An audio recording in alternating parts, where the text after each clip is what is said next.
Gadis itu hanya membungkuk untuk mengambil pena yang dibelinya seharga 9,9 yuan. Tapi aku menyelamatkan hidupku karena ini. Dia merasa ngeri saat menemukannya. Bus terputus oleh pinggang biru. Seluruh 30 penumpang di dalam pesawat tewas di tempat. Hanya gadis yang mengambil pena itu yang selamat. Dia tidak pernah menyangka kalau dirinya akan menjadi seekor ikan yang lolos dari jaring dewa kematian.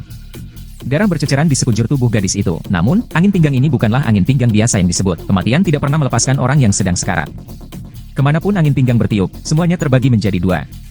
Gadis yang menyaksikan neraka di bumi keluar dari mobil dengan cara yang bermartabat. Tak lama kemudian gelombang kedua angin pinggang menghantam lagi. Gadis itu hanya bisa berlari ke depan dengan putus asa. Namun, pada saat ini, 4 teman sekelas muncul di depan mereka, sedang berjalan-jalan santai. Meisia dengan egois berteriak pada mereka agar turun, tapi sudah terlambat. Dia menggunakan seluruh kekuatannya untuk menjatuhkan teman sekelas terdekat. 3 siswa lainnya dipotong oleh Lan Yao di tempat. Sebelum Meisia bisa pulih dari cinta Tuhan. Beberapa pelajar lain bersepeda lewat. Mereka masing-masing menyenandungkan sebuah lagu kecil. Senang sekali pergi keluar dan mengendarai sepeda sambil bernyanyi dengan keras. Tapi aku tidak tahu bahwa kematian telah tiba dengan tenang. Meisia segera ingin berdiri dan berhenti. Tapi semuanya terjadi terlalu cepat. Mereka semua langsung terputus oleh angin pinggang. Dan teman sekelas yang diselamatkan. Meisia tercengang. Melihat pemandangan neraka di sekitarku dengan putus asa.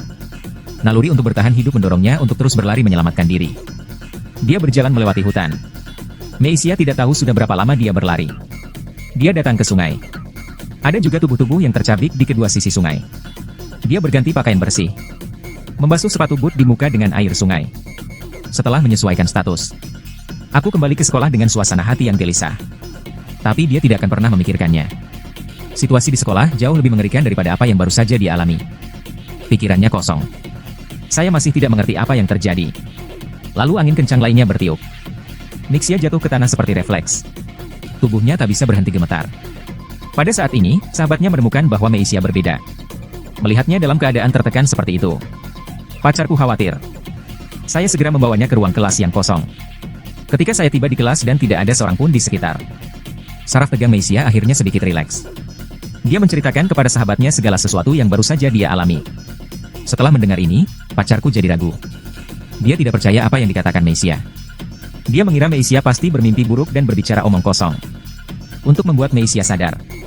Tanpa berkata apapun, dia membuka jendela. Memegang tangan Meisia, biarkan dia merasakan angin di luar. Ini adalah angin normal. Bagaimana dia bisa membunuh seseorang? Apakah ini benar-benar mimpi buruk? Namun segala sesuatunya tidak sesederhana yang mereka bayangkan. Dengan penuh keraguan, Meisia kembali ke kelas untuk mempersiapkan kelas.